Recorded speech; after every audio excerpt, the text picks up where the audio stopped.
Business, Tina Arena and Sorrento Moon on ABC Far North, 11 past 5. The $380 million Mount Emerald wind farm is currently under construction. 53 turbines are being built on a site near Mariba. For nearby residents, one of the big concerns has always been around noise levels. One woman who lives very close to the development has taken a step further than most. Jenny Disley is monitoring background noise levels, and once the turbines are turned on, she says she can compare her data with that collected by the company to check if they are compliant with noise conditions. She believes she may be the first person in Australia to do this as an individual. At the very bottom of my property is the huge construction site. The access road is right across from me, and I'm going to have 35 turbines right in my field of view. The closest will be 1,700 metres. 1,700 metres. And what does the law say in terms of distance from residences with wind farms? It was 2 kilometres, but because there's 40 of us living here under 2 kilometres, they've made the setback 1.5 kilometres. And what have you been approached by the company, by I've RATCH? been sparring with them for the last 8 years. And so you have now done a diploma in, was it noise evaluation and monitoring? I have. It's a relatively new course, but it's federally recognised. And who did you do that through? AccuStar in Brisbane. And what sort of things did you study as part of that diploma? The law, the science behind noise, which is unwanted sound, all the different decibels, all the different weightings, and of course all the practical side of managing all the equipment. And in terms of living this close to a wind farm, what did you learn in your diploma? There's a lot of complex noises involved with wind farms. There's been a lot of changes to the wind farm conditions since it gained approval. Turbines they were approved at 2 megawatts, and now they've turned into 3.45 megawatt turbines. No one should live within 10 kilometres of these monsters. When you take the Ravenshoe turbines and you think they're large, they're 0.6 of 1 megawatt. These are 3.45 megawatts.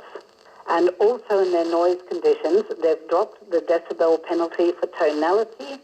They've also dropped the decibel penalty for modulation. And because they couldn't meet their low frequency noise, that condition has also been dropped. So we had great cause for concern. At my place, they've said that they can possibly only meet the noise conditions by running the turbines on constrained mode, which is about 30 to 40% less of their full output. And what are the chances that they'd be running in that mode? This is why I've gone ahead and done a noise monitoring course. They've done background noise testing, but they only did it through May and June, the windy months of the year, over a couple of years. So I'm trying to get year-round background noise levels because they are allowed 35 decibels at night or background noise plus 5 decibels. So I'm making sure that I have my background noise levels so I can compare. I also want to be able to see if they're meeting their noise conditions, because there's so much controversy about this. They've told me they don't even know what noise these turbines are going to put out. But we do know that they put out around 110 decibels at the nasal, at the hub, at the top. And you've got your own equipment to record this output? Absolutely. I've got state-of-the-art equipment. I've got a Class 1 microphones, so they're eligible to be used in a court of law. I've got 2 big monitoring systems which analyse immediately and graph. I have an indoor and an outdoor microphone, and I have a weather station, and I have the whole lot under CCTV. And Jenny, you said at night they have permission for, did you say 35 decibels? 35 decibels or background plus 5. Can you give us an idea of what sort of level of noise we're talking about here? It's relatively quiet rural noise. Now here, my background noise levels at night on a quiet night are usually around about 22 decibels. That's when you can hear a conversation very easily from a distance. The World Health Organization recommends a nighttime noise level of 30 decibels in bedrooms at night for people to get uninterrupted sleep. So I'm taking my measurements now, and later on when these turbines are up and running, I can look at an instance to see whether they are meeting their noise requirements. I'm speaking with Jenny Disley. She is a resident at Mount Emerald. We're talking about the wind farm, which is currently being constructed.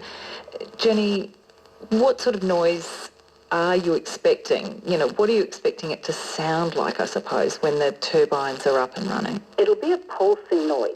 There's a lot of statements out there that it's like a train that never arrives. It's like a jet engine taking off that never does. You also get the modulation, which is a whomping when the blades pass the turbine tower. So there's a mix of noises in there, and all of them are unnatural noises and basically unwanted noises.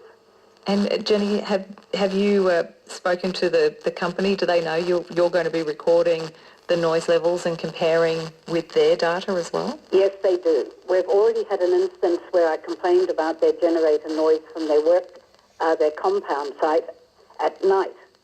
So I invited them to come and do noise testing at my place. They bought their handheld microphone and told me it was 59 decibels.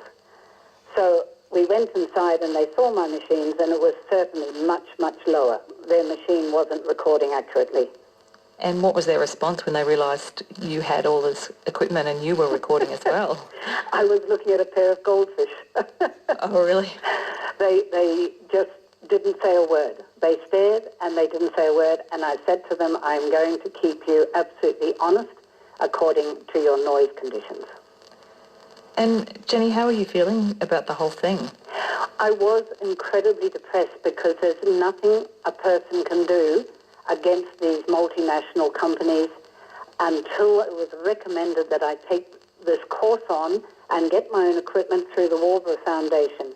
So I did it immediately as fast as I could to get my equipment up here, to collect the noise, the background noise levels, and now it's given us an incredible amount of control and to keep the conditions bearable for the locals living around here.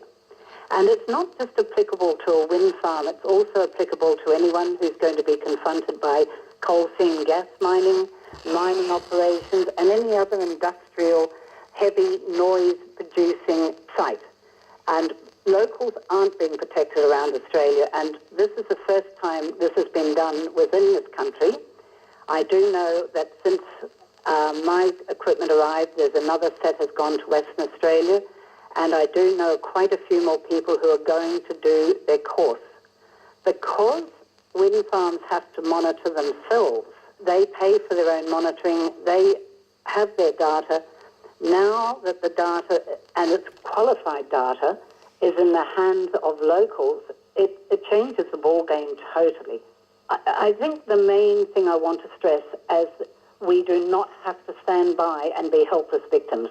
If we have the hard data, we have evidence of compliance or non-compliance.